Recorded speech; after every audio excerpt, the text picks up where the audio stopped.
সেই লোকটাই দাঁড়িয়ে আছে আমার সামনে। তার পুরো মুখ রক্ত মাখা, চোখ দুটো অস্বাভাবিক লাল সাদা, আর ধীরে ধীরে আমার দিকে এগিয়ে আসছে।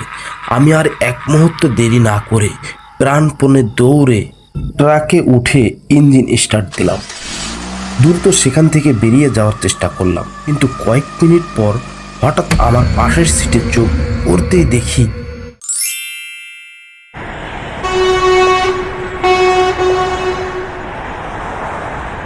রাত তখন 3টা বাজে।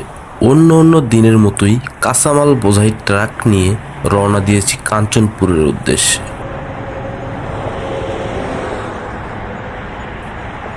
সেদিন আমার সঙ্গে কোনো হেল্পার ছিল না।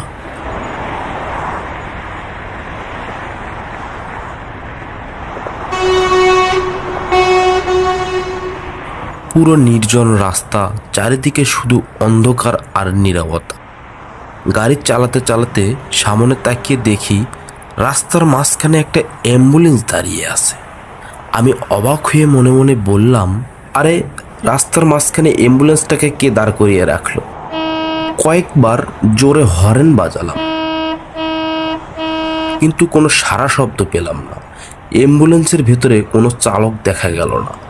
হঠাৎ চোখের পলকে অ্যাম্বুলেন্সটা আমার সামনে থেকে অদৃশ্য হয়ে গেল। আমি নিজের মনকে বুঝিয়ে বললাম, হয়তো চোখের ভুল। এত রাত্রে এইসবই মনে হচ্ছিল আমার। তবুও বুকের ভেতরে একটা অজানা ভয় ধীরে ধীরে জমতে শুরু করলো। আরও কিছু দূর এগিয়ে বটতলী বাজারের কাছে পৌঁছাতেই দেখি রাস্তার পাশে এক লোক দাঁড়িয়ে আমাকে হাত নেড়ে থামার ইশারা করছে। মনে হলো মরিয়া হয়ে আমাকে ডাকছে। আমি ট্রাক থামিয়ে নিচে নামলাম। এই যে ভাই, একটু শুনবেন, আমাকে একটু সাহায্য করুন। চারিদিকে তাকিয়ে দেখলাম আশেপাশে আর কেউ নেই। আমি লোকটাকে জিজ্ঞেস করলাম, ভাই কি হয়েছে, এত রাত্রে আমাকে থামালেন কেন? লোকটা কাপা গলায় বলল, ভাই, আমার স্ত্রী খুব অসুস্থ, হাসপাতালে নিয়ে যেতে হবে, একটু সাহায্য করুন ভাই। আমি অবাক হয়ে বললাম, আপনার স্ত্রী কোথায়? তাকে তো দেখতে পাচ্ছি না। লোকটা সামনের দিকে আঙুল দেখিয়ে বলল, একটু সামনে, একা তাকে নিয়ে আসতে পারছি না, আপনি সঙ্গে চলুন দয়া করে। লোকটার কথা শুনে মনে হলো সত্যিই সে বিপদে পড়েছে। তবুও মনে একটা দ্বিধা কাজ করছিল। মাল বোঝাই ট্রাক এখানে রেখে যাওয়া কি ঠিক হবে? লোকটা আবার অনুরোধ করলো। চলুন না ভাই, আমার স্ত্রীকে একা রেখে এসেছি। শেষ পর্যন্ত আল্লাহর নাম নিয়ে লোকটার পিছনে হাঁটা শুরু করলাম। জঙ্গলের ভেতরে সরু রাস্তা দিয়ে আমরা দুজন এগিয়ে যাচ্ছি।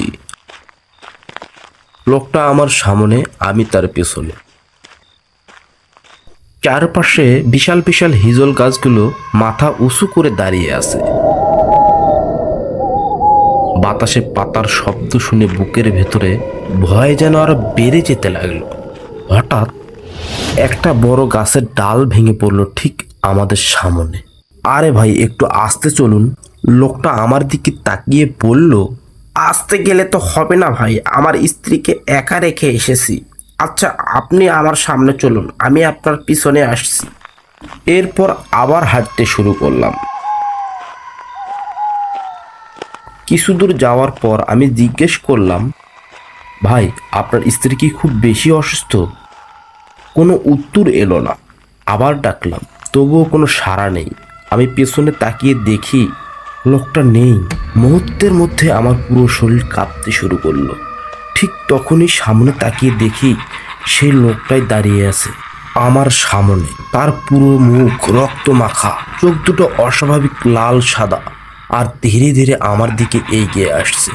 আমি আর এক মুহূর্ত দেরি না করে প্রাণপণে দৌড়ে ট্রাকে উঠে ইঞ্জিন স্টার্ট দিলাম।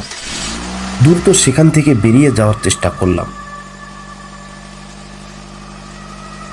কিন্তু কয়েক মিনিট পর হঠাৎ আমার পাশের সিটে চোখ পড়তেই দেখি সেই লোকটা আমার পাশেই বসে আছে। রক্ত মাখা মুখে আমার দিকে তাকিয়ে ভয়ঙ্কর এক হাসি হাসছে। আমি ভয়ে চিৎকার করে উঠলাম। তারপর কিছু মনে নেই, জ্ঞান হারিয়ে ফেলেছিলাম। তারপর কি হয়েছিল তা জানতে হলে অপেক্ষা করুন দ্বিতীয় পর্বের জন্য। ধন্যবাদ।